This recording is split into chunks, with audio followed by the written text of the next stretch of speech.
400 square feet per gallon. I mean, that's what it says on the can, so why can't you get that out of it?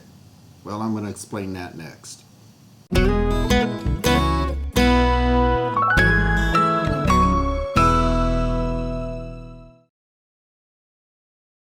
Hey, once again, it's Guy with that KiltedGuyVideos.com, and today we're just going to do another quick video for you here on the kind of misunderstanding of the 400 square feet per gallon mystery, because the paint can says right there 350 to 400 square feet per gallon. So, you know, I hear people complain about that all the time, especially on when I look at websites like, say, Lowe's and the paint reviews.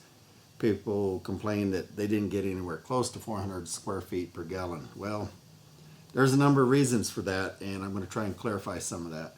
First of all, the 350 to 400 square feet per gallon, that's under ideal conditions. So let's just say you were painting 50 gallons of paint. You'd probably get close to 350 to 400 square feet per gallon, because part of the reason you don't get that is the waste. When you pour paint in a paint pan or bucket or whatever you do, and you roll it and then you clean up all the waste that you get out of the roller and out of the paint pan and so on, your brushes, your little cut-in cans, whatever you use, all of that accounts for waste. And if you use 1 gallon, percentage-wise, it's a lot higher. If you do 50 gallons, say, then you're just going to waste a little at the end and a little bit at the beginning. It's not going to seem so bad. It's going to make that average go up. But on smaller amounts, you're going to get less coverage than on bigger amounts. Here's an example. Let's say you use 1 gallon of paint and you lose 1 pint to waste. That is a waste of 12.5%. So we deduct 12.5% from 350 square feet, and your coverage is now 306.25 square feet. But if you painted 50 gallons and only lose 1/2 gallon to waste from cleanup, etc., then you've only lost 1%.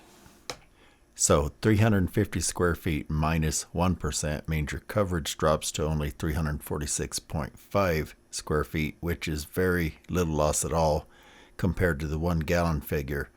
Now note that this is just a crude example to illustrate a point. Also, you just can't roll out all the paint in a paint roller. But when you get to the end and you're ready to clean up, if you'll take a 6-in-1 tool, run it down that, you'll actually get about another cup of paint out of that. There's so much left in there. And if you try and spread that all out and try and use it up, you're going to put it on too thin and you're not going to get a very good job. And we'll go over some of that on painting techniques on one of our future videos. So be sure and subscribe. Look for the subscribe link at the end and you'll be sure and get notified of that. So a lot of it comes down to waste. Now if let's say you're spraying, you have an airless paint sprayer, you're still going to get waste. You got that 25 to 50 foot of line that's got paint in it, all the pump assembly. You cannot get it all out of there. And then you're going to have downfall where when you're spraying, a lot of that mist is going to be falling on the floor, and that's wasted paint too. So just remember about the waste. There's a few other reasons. One is it really depends on the porosity of your surface. If you're painting new drywall that you just primed and now you're painting it, you're just not going to get it to go quite as far because that surface is still fairly porous and just going to take a little bit more. 2 is most of us as painters, we'd rather figure 300 to 325 square feet per gallon, because I'd rather put it on a little bit too heavy than a little bit too thin, because you put it on too thin, you're going to start seeing streaking and holidays which is basically voids where you didn't get enough paint, and you can get flashing problems. It's not even. It's just not a good idea to try and overuse your paint and spread it too far. So there is that issue. So on the porosity subject, if you're painting over a surface that's already been painted a few times, there's not much porosity in that surface anymore because the paint locks that up. So it can go a little bit further there. Another issue is, are you covering up a different color with a lighter color, say a darker color with a lighter color, or any change in color? If you're changing the color very much at all, it may take a little bit more to get it to cover, and it may even take 2 coats. So really the best paint job is always 2 coats of paint. But if you're just doing, say, white right back to white, you can probably get by with 1. But if you're changing colors, I would go ahead and figure on that 2nd coat, and you can put that first one on just a little bit thinner. That way it doesn't have to be quite as perfect. The second one's going to level it out. So there's a couple of factors for you. So another factor might be your skill. As amateur painters, I see even on some of the DIY home shows and such, people painting in haphazard manner where they're just kind of putting it on. It's almost like they're trying to create art, just zigzaggy all over. That's liable to get you very uneven paint, and you might put it on too heavy and it might not go as far. You might actually get it to go further than 400 square feet because you put it on so thin.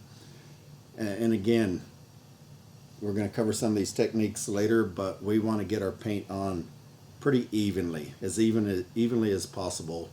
And if you do that, you're going to end up right around a 325 to 350 square feet per gallon coverage.